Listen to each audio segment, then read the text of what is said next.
নমস্কার বন্ধুরা, আমি সুরজিৎ আবারও চলে এলাম ভাইজ্যাক সিরিজের চতুর্থ পর্ব নিয়ে। ঋষিকোন্ডা সমুদ্র সৈকত ঘুরে দ্বিতীয় দিনে এবার আমরা এসে উপস্থিত হলাম থোতলাকোন্ডা বুদ্ধিস্ট মনেস্ট্রিতে। ঋষিকোন্ডা সমুদ্র সৈকত থেকে যা দূরত্ব 8 কিলোমিটার মতন এবং গাড়িতে যা সময় লাগলো 18 মিনিট। থোতলাকোন্ডা বুদ্ধিস্ট মনেস্ট্রি সোম থেকে শনিবার সকাল 10টা থেকে বিকেল 5টা পর্যন্ত এবং রোববার সকাল 8টা থেকে সন্ধ্যে 6টা পর্যন্ত খোলা থাকে এবং স্থানটিতে প্রবেশ করার কোনো প্রবেশ মূল্য নেই। এবার আসি এই বুদ্ধিস্ট মনেস্ট্রির কিছু সংক্ষিপ্ত কথা। 1970-এর দশকে ভারতীয় নৌবাহিনীর একটি বায়বীয় সমীক্ষার সময় সাইটটি প্রথম আবিষ্কৃত হয়েছিল। 1980-র দশকে অন্ধ্রপ্রদেশ রাজ্যের প্রত্নতত্ত্ব বিভাগ দ্বারা খনন করা এই 120 একর জুড়ে বিস্তীর্ণ কমপ্লেক্সটি প্রকাশ করে, যেটি 2000 বছর আগে একসময় সন্ন্যাসীর আশ্রয়স্থল হিসেবে কাজ করেছিল। প্রাচীন সামুদ্রিক বাণিজ্য রুটে স্থানটির তাৎপর্য এটিকে একটি আলোড়নপূর্ণ কেন্দ্রে পরিণত করেছে, যেখানে সন্ন্যাসীরা বিশ্রাম নিতেন এবং অধ্যয়ন করতেন, যার ফলে ভাইজ্যাকের ঐতিহাসিক গুরুত্ব অনেকটাই বৃদ্ধি পায়। আপনারা যারা এই বৌদ্ধ কমপ্লেক্সে যাচ্ছেন তাদের উদ্দেশ্যে বলি, এই কমপ্লেক্সের ভেতরে আপনারা কিছু গাইডও পেয়ে যাবেন। এই গাইডই আপনাদের অনেক ডিটেলসে কমপ্লেক্সে সম্পর্কে বলবে এবং ঘুরেও দেখাবে। থোতলাকোন্ডা বুদ্ধিস্ট মনেস্ট্রি কমপ্লেক্স ঘুরে রওনা দিলাম থোতলাকোন্ডা বিচ ভিউ পার্কের উদ্দেশ্যে। কমপ্লেক্স থেকে যার দূরত্ব মিনিট 2 মতন।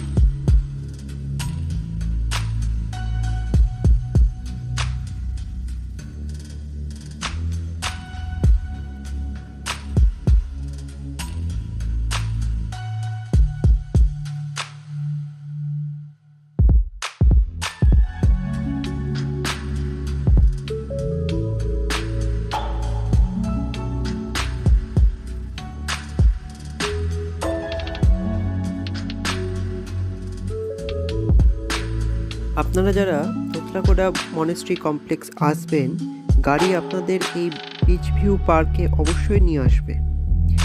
এই পার্কটি সমুদ্র তট থেকে বেশ অনেকটা উঁচুতেই অবস্থিত। পার্কটির সারিবদ্ধভাবে সাজানো গাছপালা, বিভিন্ন ফুলের গাছ আর তার সাথে উঁচু থেকে শহর সহ সমুদ্র সৈকত দেখে আমরা মনোমুগ্ধ হয়ে পড়ি।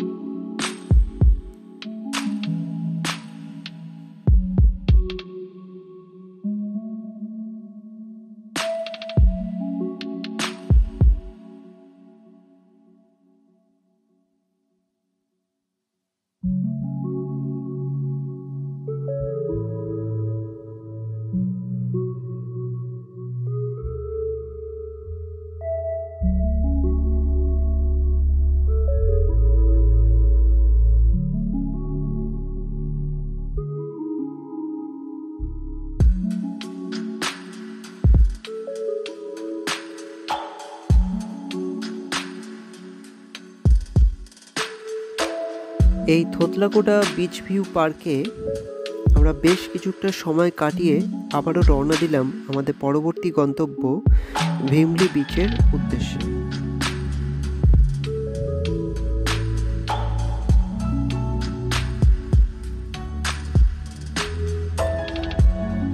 থোতলাকোন্ডা বিচ ভিউ পার্ক থেকে ভীমলি বিচের দূরত্ব খুব একটা না, 15 কিলোমিটার মতো এবং গাড়িতে আমাদের যা সময় লাগলো 20 মিনিট।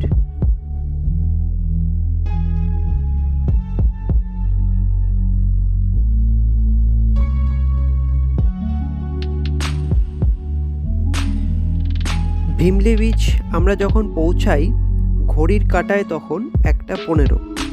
এখানে ঠিক করি ভীমলি বিচ ঘুরে ন্যাচারাল আর্চ দেখে দুপুরের লাঞ্চ আমরা সেরে নেব। আজকের এই ভিডিওটি ন্যাচারাল আর্চ পর্যন্তই।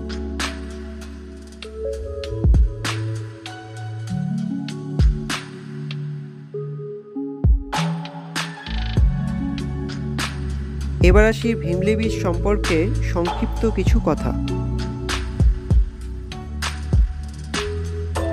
ভিমলি সমুদ্র সৈকতের একটি ঐতিহাসিক তাৎপর্য রয়েছে, কারণ এটি ব্রিটিশ ঔপনিবেশিক আমলে একসময় একটি বন্দর শহর ছিল। এর অতীতের অবশিষ্টাংশগুলি পুরনো কাঠামো এবং ঔপনিবেশিক ভবনগুলি আকারে দৃশ্যমান। এই অঞ্চলে অন্যান্য সৈকতের তুলনায় এই ভিমলি সমুদ্র সৈকতে কম ভিড় হয়, যার পর্যটকদের জন্য একটি স্বস্তিদায়ক পরিবেশ প্রদান করে।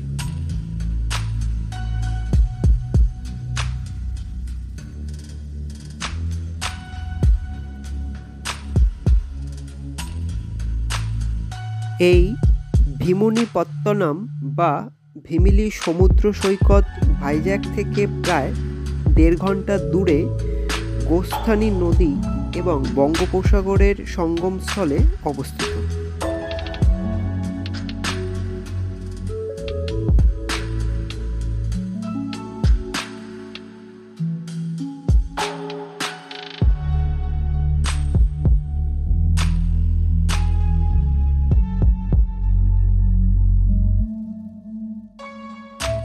এই ভিমলি সমুদ্র সৈকতে আমরা বেশ কিছুটা মুহূর্ত কাটিয়ে আবারও আমরা রওনা দিলাম আমাদের পরবর্তী গন্তব্য ন্যাচারাল আর্চ দেখার উদ্দেশ্যে। গাড়িতে যা সময় লাগলো 10 মিনিট মতন।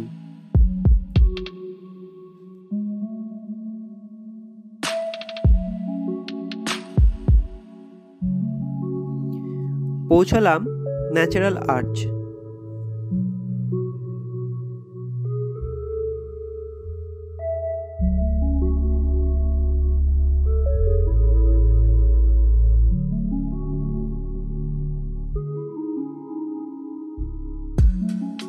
ভিমলি আসলে অতি অবশ্যই এই ন্যাচারাল আর্চ আসবেন।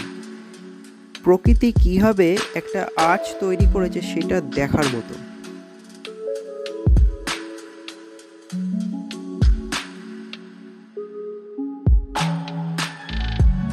এই টুরিস্ট স্পটে আমরা বেশ কিছুটা সময় কাটাই।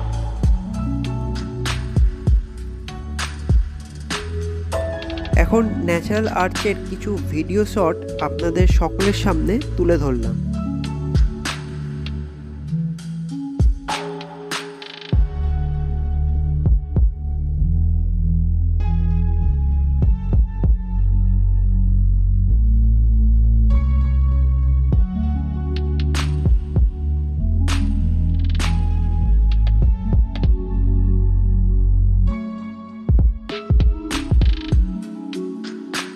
আমাদের দ্বিতীয় দিনের এই পর্বটি আজ এই পর্যন্তই, এবং ভাইজ্যাকের দ্বিতীয় দিনের পরবর্তী গন্তব্যগুলি নিয়ে আমি সুরজিৎ আবারও আপনাদের সামনে উপস্থিত হব দূরদিগন্ত ইউটিউব চ্যানেলে। আমাদের এই ভিডিওটি আপনাদের কেমন লাগলো তা কমেন্টের মাধ্যমে অবশ্যই জানাবেন। ভিডিও ভালো লেগে থাকলে অবশ্যই একটি লাইক দেবেন। নমস্কার।